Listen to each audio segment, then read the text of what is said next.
Hello दोस्तों, मैं आपका स्वागत करता हूं आपके अपने चैनल बुक्स रिव्यू में।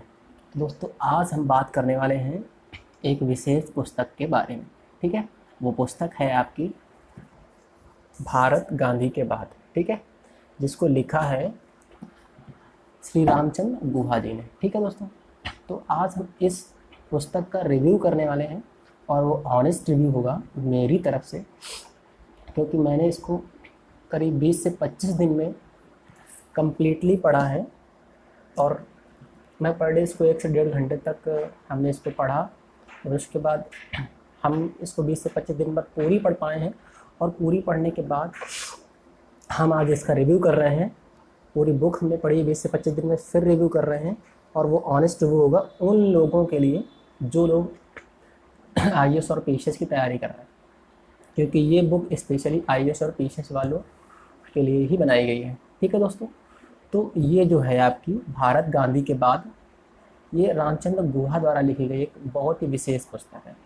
तो हम यदि बात करें कि यह किन किन लोगों के लिए उपयोगी होगी, तो यह उपयोगी पुस्तक उन लोगों के लिए है जैसे कि जो आपके हिस्ट्री के ऑप्शनल के रूप में जाना चाहते हैं, उन लोगों के लिए विशेष उपयोगी पुस्तक है मेरी दृष्टिकोण से। जैसे कि मेरा दृष्टिकोण है, मैं अपने दृष्टिकोण से इस बुक का रिव्यू करने वाला हूँ। इस रिव्यू को आप देखें और समझें, उसी हिसाब से इस पुस्तक को खरीदें मार्केट में अवेलेबल, और फिर उसके बाद आप इसको पढ़ सकते हैं। यह मेरा दृष्टिकोण होगा इस पुस्तक के बारे में। ठीक है, सबके दृष्टिकोण अलग अलग हो सकते हैं दोस्तों, तो इसके लिए आप अपने दृष्टिकोण से भी इस पुस्तक को देख सकते हैं। ठीक है, तो मेरा दृष्टिकोण क्या कहता है इस पुस्तक के बारे में, रामचंद्र गुहा जी की पुस्तक के बारे में, तो मैं अपना एक ऑनेस्ट रिव्यू आपके समक्ष प्रस्तुत करता हूँ। तो दोस्तों, चलो अच्छा स्टार्ट करते हैं इस बुक का रिव्यू। तो यदि आप हिस्ट्री ऑप्शनल के लिए जा रहे हैं, स्टेट PCS या UPSC के लिए, तो आप विशेषता मेरी तरफ से आप इस बुक को पढ़ सकते हैं, क्योंकि ये बुक 1934 से लेकर के 1970 तक की घटनाओं का गहनता से विवरण प्रस्तुत करती है। एक तरह से बोले 1934 से लेके 1970 तक की घटनाओं के हर छोटी छोटी बात का विवरण इस किताब में मिल जाता है। और किताब को कैटेगरी वाइज बांटा भी गया है, इसको 3 भागों में बांटा गया है। पहला भाग है, उसमें कुछ टॉपिक हैं, मतलब 7 से 8 टॉपिक, 3 से 4 या 5 टॉपिक पहले भाग में है, दूसरे भाग में 5 से 6 हैं, और कुछ टॉपिक तीसरे भाग में हैं। अब ये टॉपिक्स कैसे बटे हुए हैं, चलो दोस्तों दिखाते हैं आपको। देखिए, ये अनुक्रमणिका है इसकी, इसमें आप देख सकते हैं आज़ादी और राष्ट्रपिता की हत्या पहला। ठीक है, मतलब हम आपको बताएं तो ये इसमें एक तरह से बोलें तो पहला इस पे जो टॉपिक है आज़ादी और राष्ट्रपिता की हत्या है। दूसरा विभाजन का तर्क है।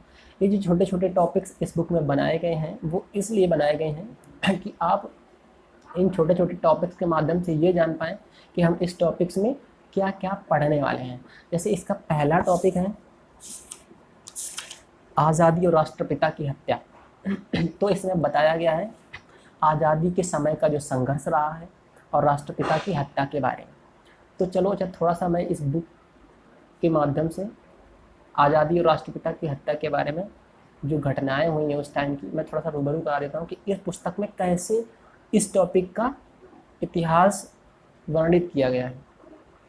ठीक है दोस्तों, तो जो आज़ादी और राष्ट्रपिता की हत्या का इतिहास, इसमें इतने विस्तृत तरीके से वर्णन किया गया है। वैसे तो सभी टॉपिक्स जो इसमें 17 टॉपिक्स कवर करे हैं इस बुक में, और सभी टॉपिक्स एक तरह से बोल सकते हैं इतने विस्तृत ढंग से हैं कि आप यदि गहनता से इतिहास का अध्ययन करना चाहते हैं तो ये बुक बहुत व्यस्त है।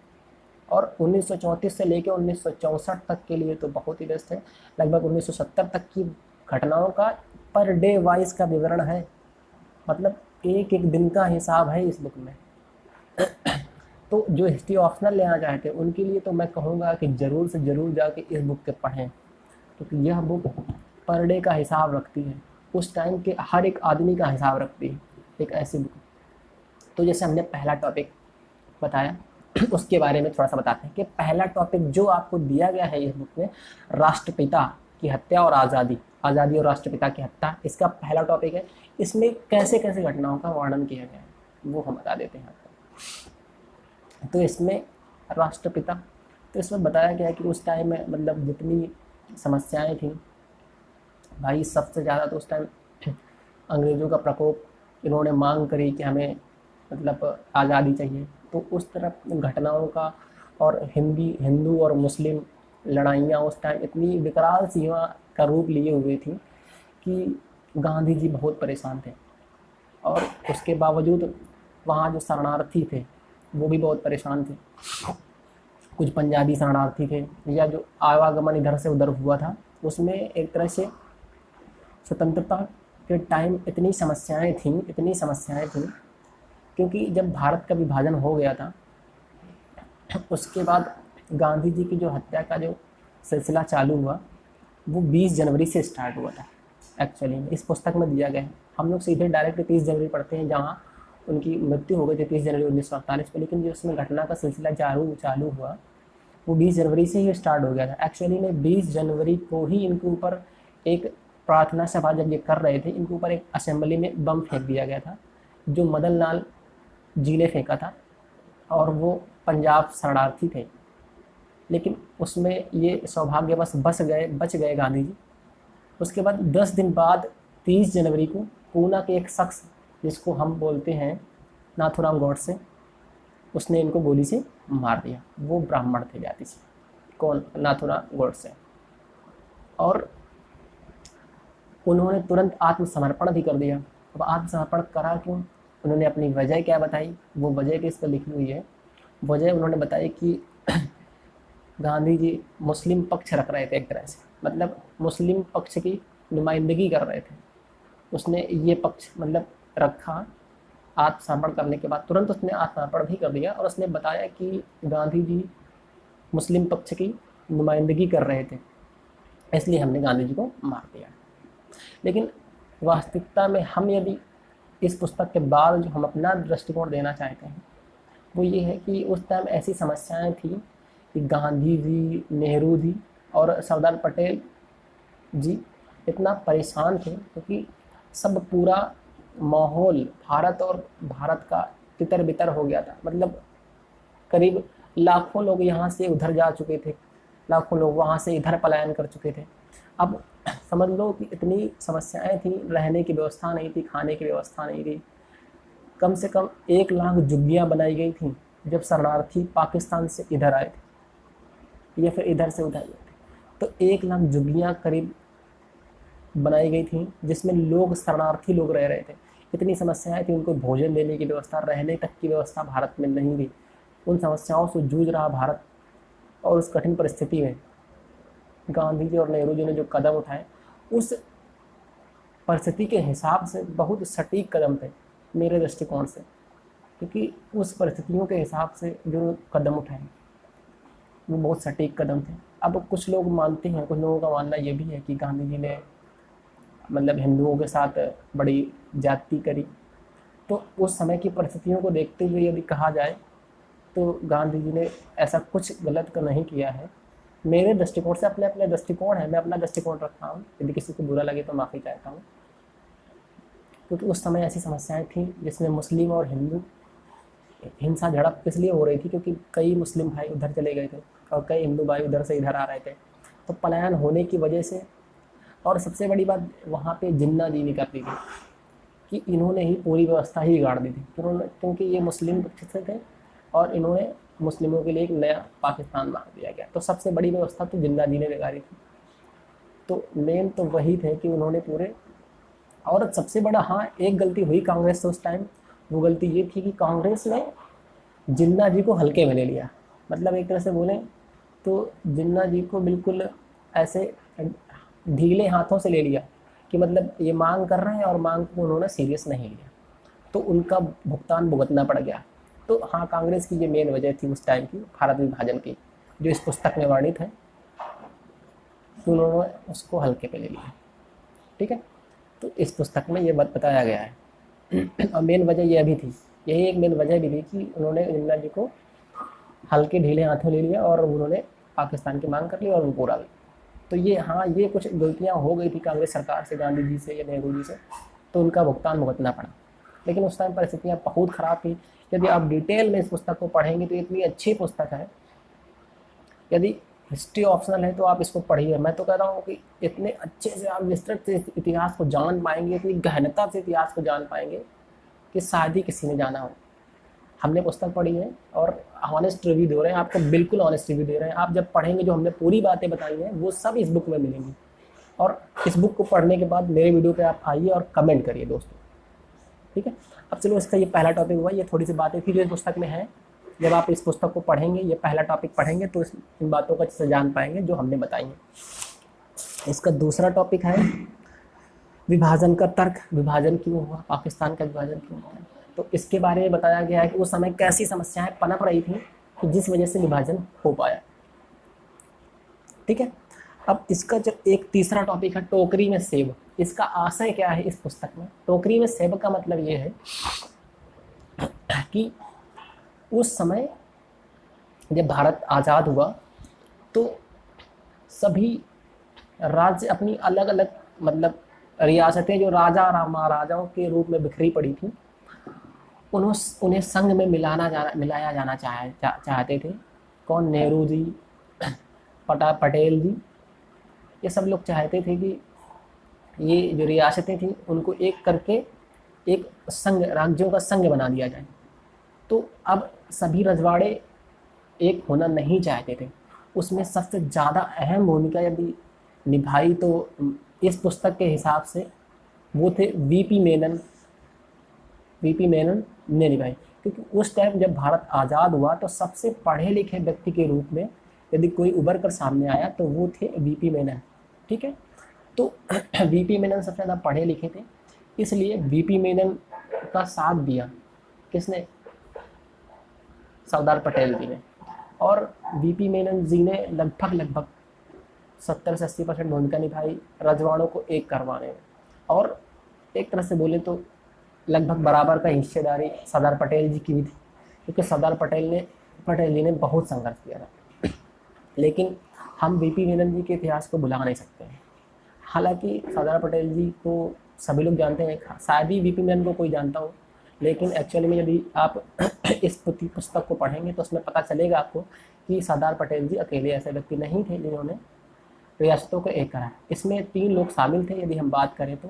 पहले तो वीपी मेनन और एक तरह से आपके सरदार पटेल, तीसरे व्यक्ति थे इसमें लॉर्ड माउंटबेटन, ठीक है। इनमें रियासतों को एक करने में इन तीनों लोगों का हाथ था। लेकिन मुख्यतः यदि बात करें तो मेन हाथ, इसमें मुख्य हाथ आपके क्या कहते हैं सरदार पटेल जी का था और वीपी मेनन जी का था। और लास्ट में जो रियासतें थी जो एक नहीं हो रही थी उनको एक कराने के लिए माउंटबेटन जी कूदे बीच में। तो सबसे पहले तो बीकानेर रियासत ने ऑटोमेटिकली, सबसे पहली रियासत यही थी कि जिसने संघ में आत्मसमर्पण कर दिया कि हम संघ का राज्य बनना चाहते हैं। लेकिन कुछ रियासतें ऐसी भी थी जो उस टाइम मतलब वो संघ में नहीं मिलना चाहती थी, अपनी स्वतंत्र व्यवस्था बनाए रखना चाहती थी। वो रियासतें त्रावणकोर हैदराबाद की थी, रियासत थी एक, भोपाल रियासत थी, जूनागढ़ रियासत थी, ठीक है। ऐसी कुछ रियासतें थीं, 4-5 रियासतें, 3-4 रियासतें ऐसी थीं जो मिलना नहीं चाहती थी भारत में। उस संघर्ष के साथ में बड़ी परेशानी हुई आपके सरदार पटेल जी को। सरदार पटेल जी ने बहुत किल्लत झेली इस समय में जब रियासतें एक नहीं होती। तो इसी आशय पर इस टॉपिक का नाम रखा गया टोकरी में सेब। टोकरी में सेब का मतलब यही था कि जो रियासतों को एक करना था, मतलब सेब को जो इधर उधर सेब बिखरे पड़े थे उनको उठा के एक टोकरी में रखना था, इस टॉपिक का आशय था। तो इस टॉपिक में यही होता है कि रियासतें जो थीं, और उस टाइम पता है इस बुक में 554 रियासतों का जिक्र किया गया है, 554 रियासतों का जिक्र किया गया है। लेकिन अलग अलग पुस्तकों या फिर अखबारों की बात करें तो लगभग 554 के आसपास ही रियासतें हैं। अखबार में कई बार मिलता है कि 565 रियासतें थी, लेकिन एग्जैक्ट इसमें यदि बात करें तो इस बुक में 554 रियासतों का जिक्र किया गया है जिन्होंने भारत में एकत्रित किया गया था।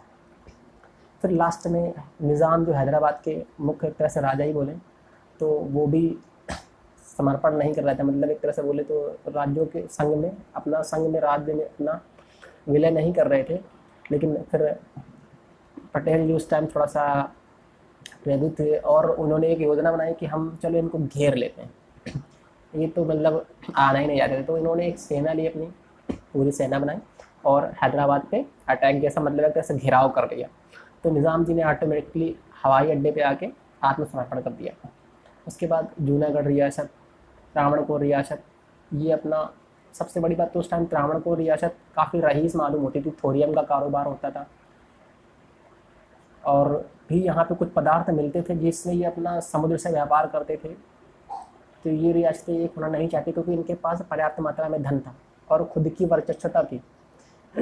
तो ये एक होना चाहते ही नहीं थे। लेकिन फिर माउंट बेटन भी आए, उसके साथ इन्होंने इन रियासतों को एक कराया, तो तकरीबन 554 रियासतें एकत्रित कर दी गई।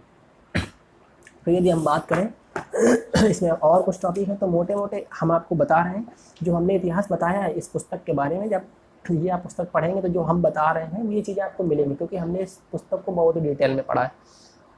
और यदि बात करें तो इसमें आदिवासी समस्या है। अब आदिवासी समस्या का मतलब क्या है? आदिवासी समस्या का मतलब ये जैसे पाकिस्तान की मांग हो तो उस टाइम एक और बात करें तो दूसरी तरफ भी एक तरह से जंग छिड़ी हुई थी, वो जंग थी आदिवासियों की। आदिवासी भी पाकिस्तान की तरह ही एक अलग राज्य अपना चाहते थे, अलग देश चाहते थे। ये समस्या थी नागा समस्या। नागा समस्या चीन और बर्मा तथा पूर्वी पाकिस्तान से सटा हुआ है, जहाँ पे कुछ समुदाय, आदिवासी समुदाय रहते थे। जैसे कि आदिवासी समुदायों की बात करें तो गारो, खासी, जयंतिया, ये 3-4 समुदाय उस टाइम पे वहाँ पे निवास करते थे, जो अपनी खुद की रीति रिवाज और खुद की व्यवस्थाएं स्थापित करे हुए थे और वो चाहते थे कि उनके रीति रिवाज और उनकी व्यवस्थाओं को कोई छेड़े ना और स्वतंत्र रूप से वो वहाँ पर निवास कर सकें। तो उनकी तरफ से एक बहुत ही खास नेता थे फिजो नाम के, एम फिजो करके उनका नाम था, एम फिजो, जिन्होंने आदिवासियों के लिए कम से कम 10 से 12 साल लड़ाइयाँ लड़ी और उन्होंने मतलब स्वतंत्र कराने के लिए बहुत ही प्रयास किया, बहुत ज़्यादा प्रयास करे। तो ये सबसे बड़ी समस्या थी आदिवासियों को, जो 10 से 12 साल उन्होंने संघर्ष करा। ये भी एक बहुत बड़ी समस्या थी जो साथ साथ चल रही थी, जैसे पाकिस्तान ने मांग करी थी, ऐसे वो लोग भी 1946 से मांग कर रहे थे, इसमें दर्शाया गया है। वो भी बहुत बड़ी समस्या थी। तो इतनी कठिन परिस्थितियाँ थी उस समय, जिस समय कांग्रेस ने या फिर बोले कि नेहरू जी और इन लोगों ने झेला है। और यदि नेहरू जी के व्यक्तित्व की बात करें तो नेहरू जी के व्यक्तित्व को यदि ढंग से समझना है तो इसमें उनका पूर्ण विवरण मिलेगा। हाँ, केवल अच्छा विवरण ही मिलेगा, क्योंकि खराब विवरण पुस्तक में नहीं मिलता है। ठीक है, मतलब उनके व्यक्तित्व के बारे में, उनके गुणों के बारे में, उनकी उस टाइम परिस्थितियाँ कैसी थी, उन्होंने कैसे कैसे काम किया, मतलब नेहरू के व्यक्तित्व को अच्छे से समझने के लिए ये पुस्तक पर्याप्त है। बहुत अच्छी तरीके से नेहरू के व्यक्तित्व को, नेहरू के उस टाइम की लोकप्रियता को दर्शाया गया है। जो लोकप्रियता नेहरू की उस समय थी जब 1951-52 के चुनाव हुए थे, वो लोकप्रियता शायद ही किसी नेता की रही हो अभी तक। हमको पता है कि 1952 में चुनाव हुए, सबको पता है कि प्रथम चुनाव 1952 में ही हुए थे। लेकिन एक्चुअली में इतनी डिटेल में एक बात इसमें दी गई है जो हमें बड़ा अपनी ओर आकर्षित करती है। वो बात है कि 1951 में ही चुनाव चालू हुए थे, लेकिन हम लोग कौन सा सन पढ़ते हैं? हम लोग सन पढ़ते हैं 1952, लेकिन एक्चुअली बात करें वास्तविकता में तो 1951 में चुनाव स्टार्ट हुए थे। एक भारत की जगह थी हिमाचल प्रदेश में चिनी। हिमाचल प्रदेश में चिनी एक ऐसी जगह थी जहां 1952 में चुनाव कराना असंभव था, क्योंकि चुनाव सर्दियों टाइम होने थे, सर्दियों के समय 1952 में जनवरी फरवरी में चुनाव होने थे, जनवरी टाइम। लेकिन उस समय वह हिस्सा, मतलब वो हिमाचल प्रदेश का वह चीनी हिस्सा, चीनी तहसील सर्दियों के टाइम में अलग हो जाती थी बर्फबारी की वजह से, तो वहाँ चुनाव कराना असंभव था और नेहरू जी वहाँ का दौरा भी नहीं कर पाए, मतलब चुनावी प्रचार नहीं कर पाए। तो उनका चुनाव 1951 में ही अक्टूबर के महीने में करा लिया गया था। तो सोचो, ये बहुत ही मतलब अंदर की बात है कि 1951 में ही चुनाव चालू हो गए थे एक्चुअल में। तो 1952 में तो मतलब सभी जगह का चुनाव हुआ, और उस समय सबसे ज़्यादा मतदान केरल से हुए थे, वो भी कोट्टायम। केरल में कोट्टायम जगह है, वहाँ से सबसे ज़्यादा चुनाव हुए थे, ठीक है। वो भी 80.5% चुनाव मतलब मतदान हुए थे, सॉरी। तो मतलब अब आप समझ सकते हैं कि हमने जो इतिहास आपको बयां किया है इस पुस्तक का, अब आप समझ सकते हैं कि इस पुस्तक में कितनी गहनता से चीज़ों को बताया गया है। तो आप यदि पढ़ना चाहते हैं, मतलब इस पुस्तक को पढ़ना चाहते हैं, भारत गांधी के बाद दुनिया के विशालतम लोकतंत्र का इतिहास, वास्तविकता में रामचंद्र गुहा जी की यह पुस्तक इतनी विस्तृत और विवर्णित रूप से लिखी गई है कि आपको मज़ा आ जाएगी। मतलब कहानी के रूप में बिल्कुल वर्णन है, दिन वाइज का वर्णन है, मतलब पर डे का हिसाब है इस बुक में। हर एक दिन कैसे कैसे चीज़ें घटित हुई, इतनी अंदर तरीके से बातों का मतलब लिखना इस पुस्तक में बहुत ही अच्छा है। और यह पुस्तक मूल रूप से 2 तत्वों को दर्शाती, वो है हम पहला जो मूल रूप से जो पहली महत्वाकांक्षा इस पुस्तक के द्वारा जो झलकती है वह है सामाजिक और राजनीतिक विविधता को उचित सम्मान देना। और दूसरी विविधता इस पुस्तक के द्वारा यह झलकती है कि उस समय जब ऐसी व्यवस्थाएं, जब अंग्रेज भारत छोड़ के गए थे, वो लोग कह रहे थे कि भारत कभी अपना चुनाव नहीं करवा पाएगा, अपनी व्यवस्था स्थापित नहीं कर पाएगा, अपना कुछ नहीं कर पाएगा, और हम छोड़ के चले जाएंगे तो भारत पूर्ण रूप से फिर गुलाम हो जाएगा किसी न किसी देश का, पूर्ण रूप से व्यवस्थाएं ध्वस्त हो जाएंगी। लेकिन यह पुस्तक बताती है उस समय कि अंग्रेज़ों ने ऐसा जब कहा तो उन अंग्रेज़ों के एक तरह से जवाब के लिए यह पुस्तक है कि उस समय हम लोगों ने चुनाव भी करवाए, अपना लोकतंत्र भी स्थापित किया और सब पूरी व्यवस्थाएं भी चलाई, क्योंकि उस टाइम वो लोग जवाब मांग रहे थे कि भारत ध्वस्त हो जाएगा जब यह छोड़ के वो लोग गए थे। उनके लिए जवाब भी है यह पुस्तक, समझ रहे हो। तो ये बहुत ही विस्तृत पुस्तक है, आप इसको पढ़ें। और जो हिस्ट्री ऑप्शनल वाले हैं वो तो ज़रूर पढ़ें, यूपीएससी वाले, UPSC state PCS history optional वाले तो ज़रूर से ज़रूर पढ़ें। यदि आप सन 1934 से 1970 तक की घटनाओं का विस्तृत विवरण चाहते हैं, विस्तृत विवरण और गहनता से विवरण चाहते हैं, तो इस पुस्तक को अवश्य पढ़ें मेरे दृष्टिकोण से। जो हमने इतिहास इस बीच में चर्चा किया है या साझा किया है आपके साथ, यह इतिहास इस पुस्तक में है। हमने पूरी बुक पढ़ी है, तब हमने आपको जो इतिहास बताया है इस पूरे वीडियो में, आप इस पुस्तक को पढ़ेंगे तो इस इतिहास को समझ पाएंगे जो हमने बताया है। और फिर आप कमेंट करें आगे पूरी पुस्तक पढ़ने के बाद यदि हमने कुछ गलत बताया हो तो। ठीक है दोस्तों, तो दोस्तों ख़त्म करते हैं आज वीडियो को इसी के साथ। अब अगली बुक का रिव्यू तभी आएगा जब मैं कोई बुक पढ़ लूँगा, ठीक है। अभी बुक अभी रनिंग में है, 1-2 बुकें अभी मैं उनको पढ़ रहा हूँ। जैसे कोई बुक ख़त्म होती है तो मैं उन बुक का रिव्यू ज़रूर करूँगा, और ऐसे ही ऑथेंटिक बुक, ठीक है। ये एक कहानीनुमा ही बुक है, इसको पढ़ने में बड़ा मज़ा आएगा। ये दोस्तों आप इसको पढ़ना चाहते हैं, अपने देश के इतिहास को गहनता से जानना चाहते हैं, अंदर से जानना चाहते हैं, तो इस पुस्तक को अवश्य पढ़ें, ठीक है। धन्यवाद दोस्तों। और आपको एक बात बता देते हैं जाते जाते कि दोस्तों जो मेरे चैनल पे आज नए हैं वो मेरे चैनल को सब्सक्राइब कर लें तथा बेल आइकन प्रेस जरूर कर लें, जिससे आपको आने वाली सभी वीडियो मिलती रहें। धन्यवाद।